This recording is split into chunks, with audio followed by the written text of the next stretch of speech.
नमस्कार समस्त छात्राध्यापकों।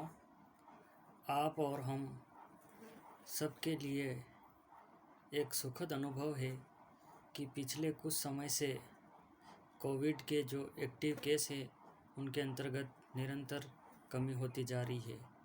तो इसके द्वारा हमें कुछ सकारात्मक ऊर्जा बनानी है। साथ ही हमें इसके द्वारा और भी सचेत होना है कि कुछ समय के लिए जिस प्रकार से हम राज्य सरकार के द्वारा निर्धारित कोविड के प्रोटोकॉल का पालन कर रहे हैं उसको और भी सख्ती के साथ अपन स्वयं और परिवार के सदस्यों से इसको बचा करके रखना है और निरंतर अपने अध्ययन और अध्यापन का जो कार्य है उसको पूर्ण ऊर्जा और रुचि के साथ निरंतर आगे बढ़ाते जाना है। पिछले क्लास के अंतर्गत अपन ने सेकंड यूनिट को लिया था संसाधनों का प्रबंधन और इस सेकंड यूनिट के अंतर्गत अपन ने फर्स्ट कंटेंट विद्यालय प्रबंधन में प्रधानाध्यापक की भूमिका के संदर्भ में विस्तार से अध्ययन किया था। इसी क्रम में आज हम आगे बढ़ते हुए विद्यालय प्रबंधन में दूसरे कंटेंट के ऊपर आएंगे और आज की हमारी विषय वस्तु होगी प्रधानाध्यापक का विद्यालय में महत्व एवं स्थान, the importance and place of headmaster in the school. यानी कि विद्यालय के अंदर एक प्रधानाध्यापक का क्या महत्व और स्थान होता है, इसके संदर्भ में आज की इस क्लास के अंदर हम विस्तार से अध्ययन करेंगे। प्रधानाध्यापक को विद्यालय में बहुत ही महत्वपूर्ण स्थान प्राप्त है। वह संपूर्ण विद्यालय की प्रगति का प्रेरणा स्रोत है। विद्यालय में एकता बनाए रखने, विद्यालय की विभिन्न गतिविधियों में संतुलन बनाए रखने, विद्यालय परंपराओं को जीवित बनाए रखने तथा विद्यालय को प्रगति के मार्ग पर ले जाने के लिए प्रधानाध्यापक एक प्रमुख शक्ति के रूप में कार्य करता है। प्रधानाध्यापक के महत्व पर प्रकाश डालते हुए पीसी रेन ने लिखा है कि विद्यालय स्वस्थ तथा अस्वस्थ मानसिक, नैतिक एवं भौतिक परिस्थितियों में संपन्न एवं पतनोन्मुख, अच्छे अथवा बुरे होते हैं, जबकि प्रधानाध्यापक योग्य, उत्साही एवं उच्च आदर्शपूर्ण अथवा उसके प्रतिकूल होता है। महान प्रधानाध्यापक महान विद्यालयों का निर्माण करते हैं तथा विद्यालय प्रसिद्धि को प्राप्त करते हैं अथवा अंधकार के गर्त में विलीन हो जाते हैं जब अच्छे या बुरे प्रधानाध्यापक उसके अध्यक्ष होते हैं। यानी कि इस कथन के माध्यम से पीसी रेन हमें ये बता रहे हैं कि विद्यालय चाहे स्वस्थ तथा अस्वस्थ, नैतिक या भौतिक परिस्थितियों में संपन्न या पतनोन्मुख हो, अच्छे अथवा बुरे हो, जबकि प्रधानाध्यापक हमेशा योग्य, उत्साही एवं उच्च आदर्शपूर्ण व्यक्तित्व होता है और वही विद्यालय को उच्च आदर्शों के ऊपर चल करके विद्यालय को निरंतर प्रगति की ओर अग्रसित करता है।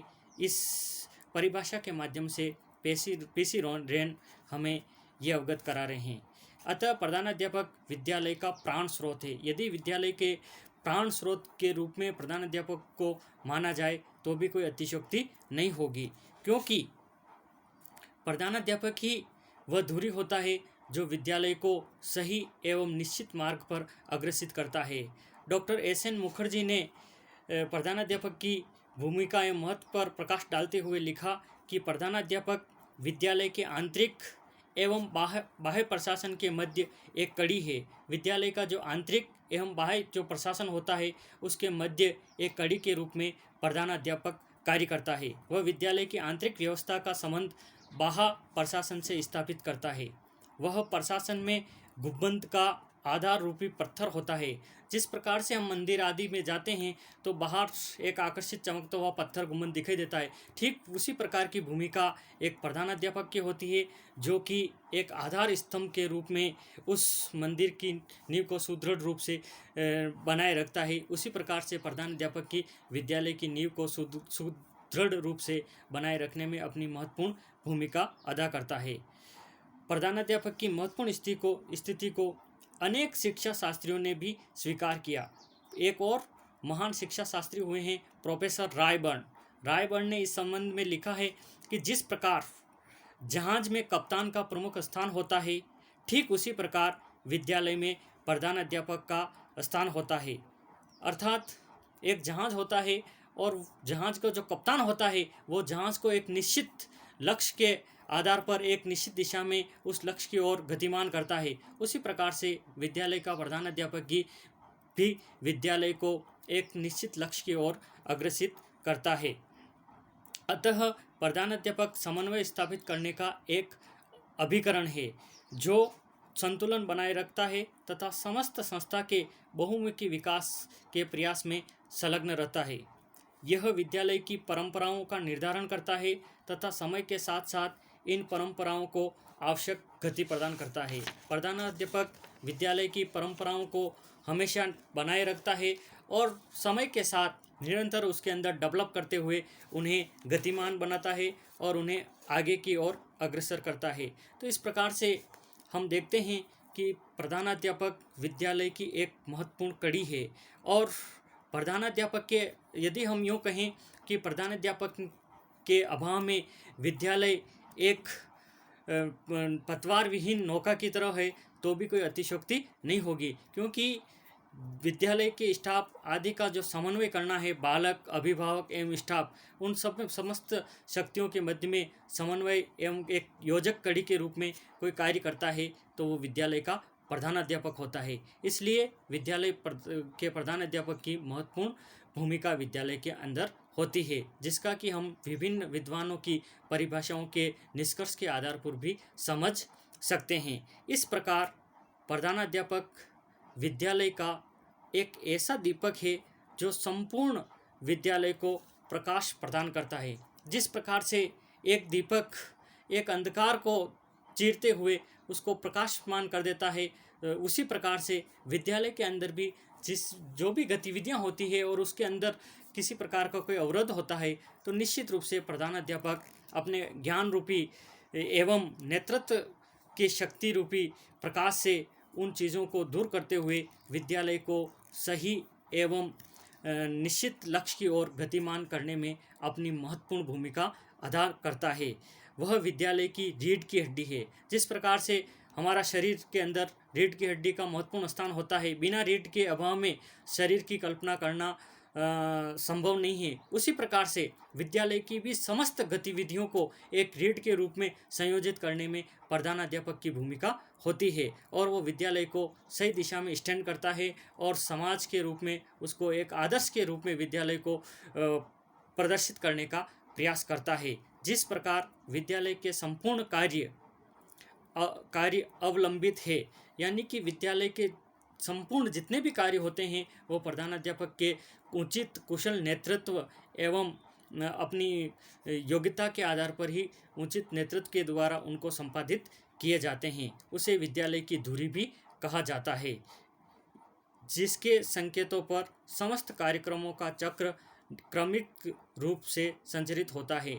विद्यालय के अंदर जो भी कार्यक्रम एक्टिविटीज़ होती है वो समस्त धुरी का कार्य एक प्रधानाध्यापक करता है और उन्हीं के कुशल मार्गदर्शन में स्टाफ उन कार्यक्रमों को समय के साथ क्रमिक रूप से उनको संचालित करते हैं। वह विद्यालय रूपी नौका का कर्णधार है, यानी कि विद्यालय को यदि हम नाव का रूप दें तो निश्चित रूप से प्रधानाध्यापक उस नौका का कर्णधार है, यानी कि वो उसको एक निश्चित लक्ष्य की ओर ले जाने का कार्य करता है।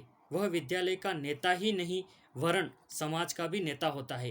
प्रधानाध्यापक न केवल अपने विद्यालय का नेता है बल्कि समाज का भी नेता होता है, क्योंकि मैंने आपको पिछली क्लास के अंतर्गत भी बताया था कि विद्यालय एवं समाज का सीधा संबंध है और विद्यालय से समाज को जोड़ने का कार्य प्रधानाध्यापक करता है। यदि जो विद्यालय समाज के साथ उचित समन्वय स्थापित करके कार्य करता है तो निश्चित रूप से वो विद्यालय आगे आता है और विद्यालय के अंदर किसी भी प्रकार की कोई समस्या होती है तो समाज के उचित सहयोग के द्वारा उन समस्याओं का निराकरण भी होता है। तो अच्छा प्रधानाध्यापक हमेशा समाज के साथ अच्छा समायोजन रखता है, तो निश्चित रूप से वो एक तरह से समाज का नेता भी होता है। विद्यालय एक सामाजिक संस्था है।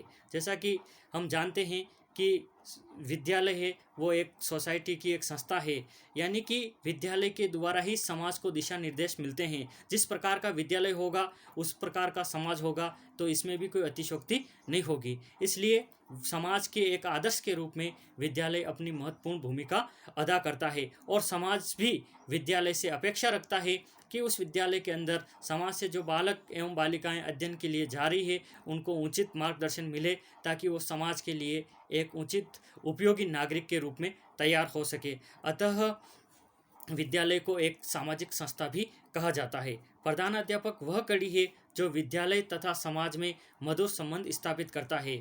अच्छा प्रधानाध्यापक का संबंध हमेशा समाज के साथ अच्छा होता है, और यदि समाज के साथ उसका संबंध अच्छा होगा तो विद्यालय और समाज के बीच में अच्छा मधुर संबंध होंगे। और जिस विद्यालय के अंदर प्रधानाध्यापक का समाज के साथ उचित संबंध नहीं होता है तो निश्चित रूप से समाज भी ऐसे विद्यालय को कतई स्वीकार नहीं करते हैं। अतः उपयुक्त विवेचन के आधार पर हम यह कहना अनुचित न होगा कि विद्यालय में प्रधानाध्यापक का महत्वपूर्ण स्थान है। तो इस प्रकार से इन विभिन्न बिंदुओं के संदर्भ में अध्ययन करने के पश्चात हम इस निष्कर्ष पर पहुंचते हैं कि निश्चित रूप से विद्यालय के अंदर एक प्रधानाध्यापक का महत्वपूर्ण स्थान होता है, और अच्छा प्रधानाध्यापक हमेशा अपने उचित नेतृत्व कौशल एवं अपने ज्ञान के प्रदर्शन के द्वारा उस विद्यालय को उचित पथ प्रदर्शन करने का कार्य करता है। तो इस प्रकार से आज की क्लास के अंतर्गत हमने विद्यालय के अंदर प्रधानाध्यापक के महत्व एवं स्थान के बारे में विस्तार से अध्ययन किया। अगली क्लास के अंदर जब भी हम मिलेंगे, प्रधानाध्यापक की नेतृत्व एवं भूमिका के बारे में विस्तार से अध्ययन करेंगे। जय हिंद, धन्यवाद।